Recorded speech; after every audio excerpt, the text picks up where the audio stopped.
Jadi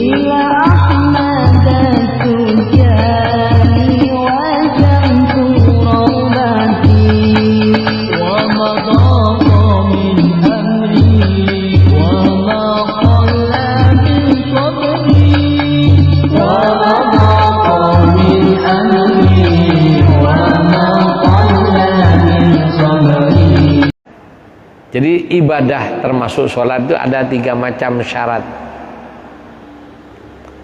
Ada namanya syaratus sihah, syarat agar supaya ibadah kita sah. Apa artinya sah? Benar, sudah benar takbirnya, sudah benar bacaan fatihahnya, sudah benar ruku sujudnya. Maka ketika terpenuhi syarat dan rukun, maka ibadah kita sah. Kalau sudah sah, berarti kita sudah tidak punya hutang ibadah kepada Allah. Ini nanti di akhirat sudah tidak ditanya lagi tentang sholat.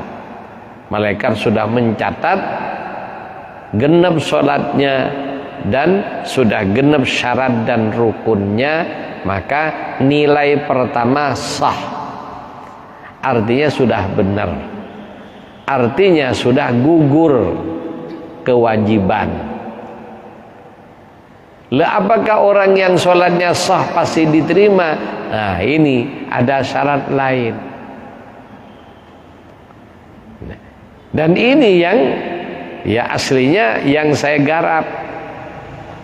Cuma kalau yang pertama tadi belum memenuhi syarat, kita garap ya seperti tidak sekolah SD kemudian langsung dikasih pelajaran SMP, kan repot juga.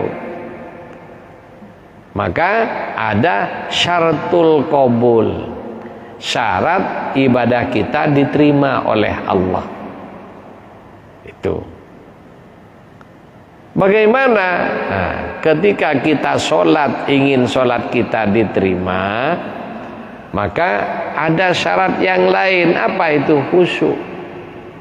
Artinya orang khusyuk itu sadar dengan yang dilakukan. Jadi karena ada orang sholat tidak sadar dengan yang dilakukan. Karena apa? Sudah jadi rutinitas. Allahu Akbar, baca Fatihah lengkap dengan surat pendeknya lengkap, takbir intikal lengkap, rukuknya, bacaan dan semuanya lengkap, sudah benar. Tapi kebanyakan baru sadar kalau sholat setelah mau tahiyat, sudah tahiyat, sudah mau selesai. Betul apa tidak?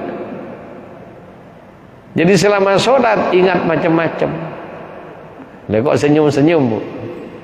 Jangan-jangan kayak begini juga. Betul apa tidak ini, Bu?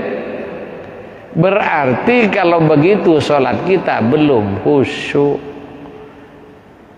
Kalau sholat kita belum khusyuk, ya tidak diterima oleh Allah. Contohnya begini, Bu. Ya. Jadi ibu ngundang seseorang ke rumah ibu. Jadi, atau ibu datang ke rumah orang. Kemudian setelah sampai di rumah orang yang kita misalnya mau pinjam duit, kita minta bantuan mutu pinjam duit. Setelah datang sampai di rumah itu, sinetron yang biasa ibu lihat lagi diputar di situ. Begitu masuk ruang tamu lihat sinetron yang kesukaan, akhirnya asik dengan sinetron, lupa kalau lagi datang ke rumah orang. Dikasih pinjaman apa enggak? Dikasih enggak pinjaman?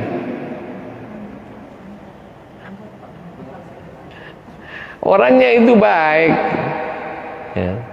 Tapi ketika ibu datang ke rumahnya, begitu masuk ibu sibuk dengan sinetron, tidak ngomong dengan orangnya. Orang yang tidak khusyuk sholat memang ya.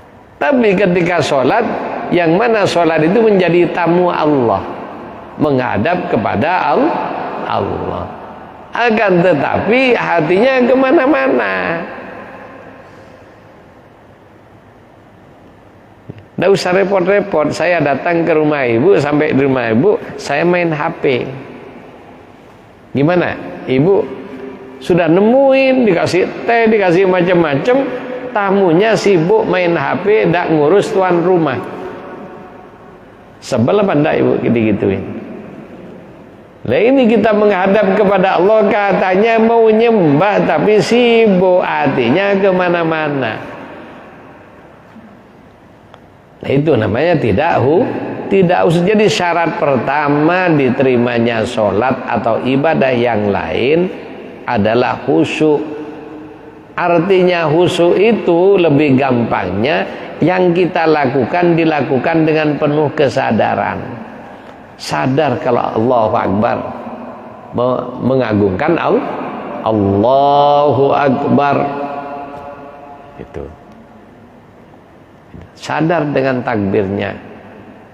Kemudian apa makna takbir dan konsekuensi dari takbiratul ihram dan seterusnya, sadar. Kemudian baca iftitah, baca al-fatihah dengan hati yang sadar kalau baca fatihah. Saya tanya, selama ibu kalau sholat subuh 2 rakaat yang sadar berapa lama ibu? Ada enggak yang sadar seluruhnya? Dari awal sampai selesai sadar? Apalagi lagi punya masalah. Kira-kira sholat ingat sholat atau ingat masalah? Ingat sholat atau ingat masalah? Itu. Lah ini, gimana kita meminta pertolongan Allah sementara ketika sholat kita tidak mengingat Allah? Padahal kalau kita meminta tolong, Allah menyatakan wasta'inu bis sabri wassalah. Jadi mintalah kamu pertolongan kepada Allah dengan bersabar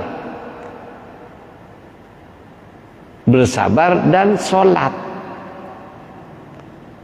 Innaha lakabiratun illa alal khasyin.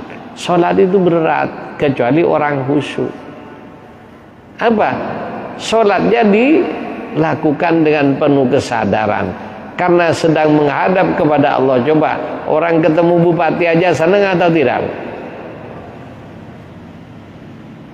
Jadi bertemu bupati saja senang kan. Lalu bagaimana kalau ketemu presiden? Minta selfie lah macam-macam kan begitu. Saking senangnya. Lalu bagaimana kalau bertemu Allah? Nah ini. Jadi ketika kita ibadah, syarat utama untuk qabul adalah khusyuk. Khusyuk itu artinya sadar kalau sholat, dan gerakan serta bacaannya dilakukan dengan penuh kesadaran dan penuh takzim kepada Allah. Allahu Akbar, benar-benar mengagungkan Allah. Karena yang banyak orang Allahu Akbar yang diagungkan dirinya sendiri. Bagaimana mengagungkan diri sendiri? Apalagi diberi suara yang bagus. Kalau suara bagus itu pokoknya keluar enak didengar, betul atau tidak? Karena suaranya bagus, jadi imam Allahu Akbar, enak kan? Didengarin diri sendiri juga enak. Itu. Karena tidak mengagungkan Allah, mengagungkan dirinya biar makmum puas, biar makmum senang. Maka ya dengan suara yang bagus itu, baca Quran, baca Fatihah, baca Quran dan sebagainya, dengan suara bagus makmumnya senang dan dia larut dengan kesenangan makmum. Berarti nyembah Tuhan apa nyembah makmum? Ini imam, bahayanya jadi imam kayak begini. Itu. Ya termasuk jadi ustaz kayak saya sekarang ini, bisa jadi ibu lebih banyak dapat pahala daripada saya jika ibu datang dengan hati yang ikhlas, murni, ngaji karena ingin takarrub kepada Allah. Jadi kalau saya datang, maaf, moga-moga Allah menjauhkan saya dari model begitu. Kalau saya datang ke sini hanya mau cari amplop, Bu, bisa jadi kan? Yang tahu saya dengan Allah. Bisa saja saya pulang hanya dapat uang tapi tidak dapat pahala apapun. Kemudian saya ceramah, sibuk untuk nyetel ceramah saya biar orang senang, biar orang tambah kenceng nyium tangan, biar orang tambah senang manggil lagi. Berarti ngagungkan Allah, mengagungkan dirinya sendiri. Nah ini, nah nanti ini perlu dibahas juga, Bu. Ya, kalau kayak begini ibadah syirik namanya, Bu. Jadi naudzubillah summa naudzubillah, jauh-jauh dari rumah datang ke sini hanya untuk nyanjung diri sendiri. Dengan suara bagus, materi ceramah yang memikat. Kemudian dilihat ya subscribernya banyak, tambah bangga, tambah busung dadanya.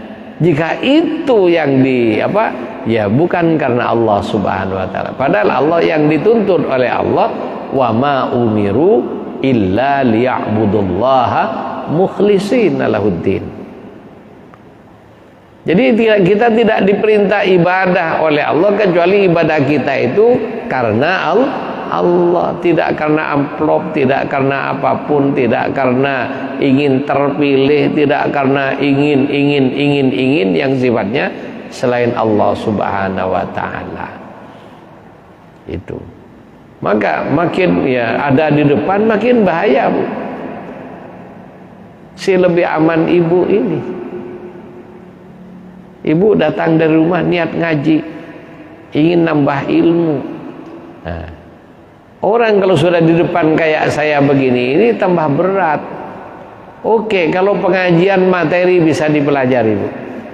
Tapi hati biar ikhlas ini, ya bukan cukup pelajaran, tapi harus ada yang bimbing. Nah, kalau kita belajar ilmu namanya taklim, nggak sekarang ini taklim. Nah, untuk belajar membersihkan hati biar maju ke hadrah itu namanya tarbiyah.